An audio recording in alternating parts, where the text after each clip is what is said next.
Imagine a stage where everyone expects to see singers, dancers, and dramatic performances.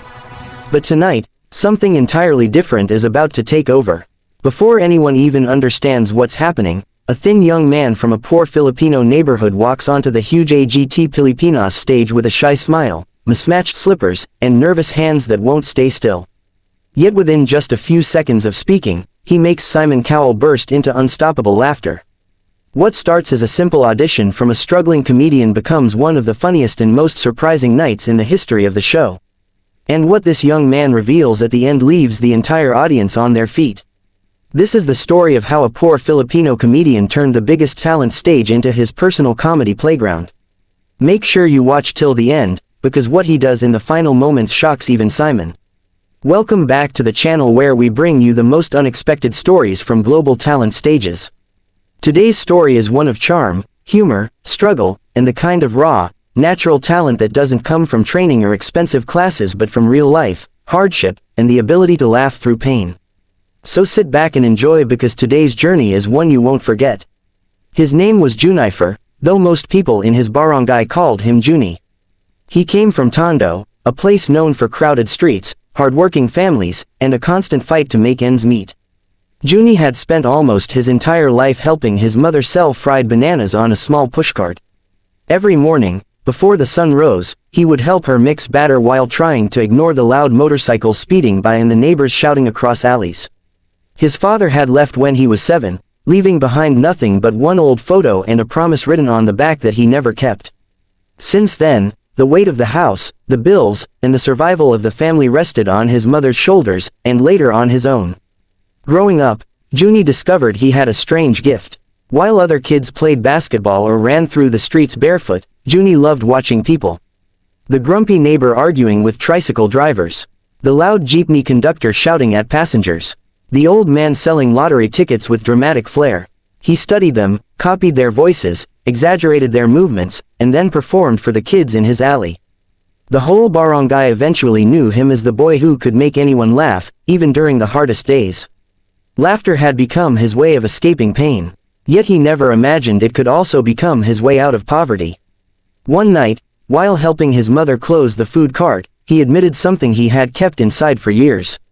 He told her he dreamed of performing on a big stage one day, telling jokes, doing voices, making people laugh. His mother wiped her forehead and gave him a tired smile. She told him she believed in him, but dreams like that were expensive. He needed transportation, clean clothes, and maybe even a real pair of shoes. But Juni looked at her with a determination she hadn't seen before. He said it didn't matter. Nothing was going to stop him from chasing even the smallest chance. A month later, AGT Pilipinas announced open auditions in Manila. Juni saw the post taped to the wall of an internet cafe. His heart raced. He took a photo with a phone that barely worked and ran home. The problem was simple but painful. He had no money for anything. Not even the fare, not even a shirt decent enough to stand in front of judges. For 3 days he struggled, thinking of giving up. But fate works in mysterious ways. A tricycle driver in his neighborhood, Mang Dado, overheard him telling his friend about his problem. Dado had seen the boy perform dozens of times in the street and always laughed till his stomach hurt. Without hesitation, he told Juni he would drive him for free. Another neighbor, Aling Mercy, washed and ironed one of her son's old shirts for him to wear. Juni's mother borrowed a pair of black shoes from a cousin and polished them until they almost looked new. By the end of the night, half the barangay had contributed something to help the boy with the bright smile and the natural humor. It was their collective dream now. The next morning, as he sat in the tricycle with shaking hands and a pounding heart, Juni had no idea that within a few hours, Simon Cowell would be laughing so hard he would wipe tears from his eyes. When he reached the venue, the crowd overwhelmed him. Hundreds of contestants stood in line, holding guitars, wearing costumes, stretching, practicing dance moves, or staring nervously at the stage entrance. He felt tiny and out of place. But the moment came. A staff assistant called his number. One last deep breath, one step onto the brightly lit stage that made him squint. And then silence. The judges looked at him. The audience stared. Simon leaned forward, examining him, confused but curious. The host whispered from backstage that this might be interesting. Simon asked him his name. Juni answered nervously, and his voice cracked. causing people in the front row to giggle. He said he was from Tondo, that he sold bananas with his mother, and that he was there to make everyone happy. Simon raised an eyebrow and asked, "You're a comedian?" Junie swallowed hard. Yes. He said he didn't have any training, but he had real-life experience dealing with customers. The crowd chuckled again. Then Junie added, "Sir, I have one mission today. To make even you laugh. Because my mother said if I can make the scariest judge in the world laugh, my future will be bright." The entire room erupted. Even Simon cracked a smile. Junie cleared his throat and began his act. At first, he imitated a jeepney barker announcing passengers in exaggerated dramatic style. The audience burst into instant laughter. Then he switched to copying a barangay tanod giving unnecessary instructions in an overly serious tone. Simon placed a hand over his mouth, shaking his head as he tried not to laugh. And then the unexpected moment happened.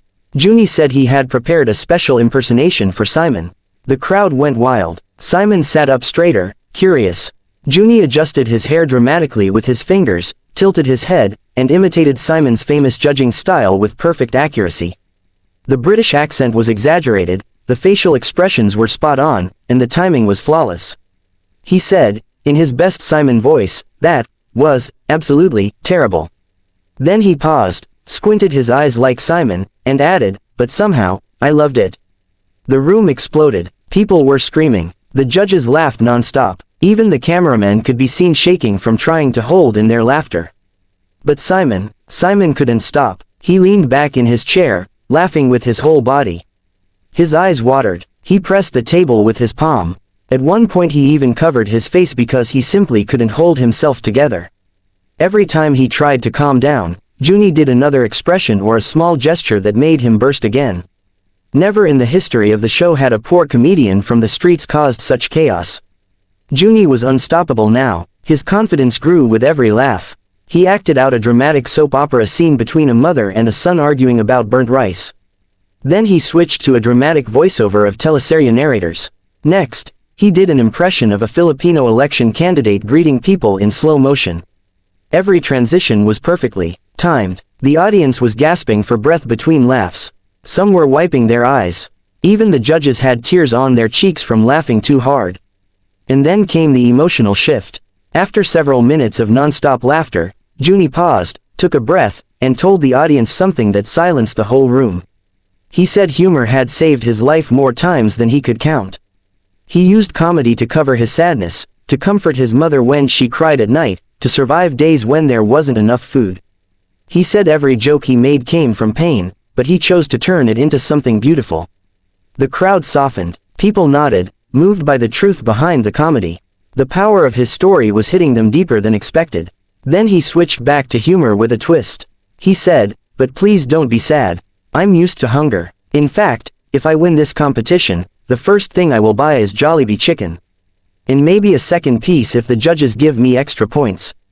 The audience roared again. The roller coaster of emotion had the judges speechless. He ended his act by saying, "I may not have money, but I have a gift. And today I'm sharing that gift with all of you." He bowed. The audience rose in a standing ovation. Simon stood up first. He clapped loudly, still wiping his eyes. He said the comedy was brilliant, honest, original, and the funniest thing he had seen in years.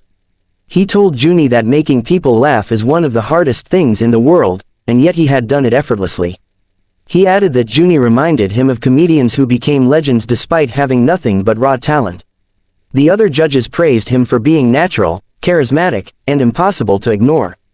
They said he brought light to the stage and gave the entire audience something refreshing and unforgettable. Then came the final vote. Judge 1, yes. Judge 2, yes. Judge 3, yes. Simon leaned forward, smiled mischievously, and said, "It's not just a yes from me." The audience screamed, anticipating something bigger. Then he stood up, walked to the golden buzzer, and slammed his hand onto it. Time stopped. Gold confetti exploded into the air. Junie froze, staring up as if he couldn't believe what he was seeing. Tears welled up. His mother screamed from the audience, covering her mouth.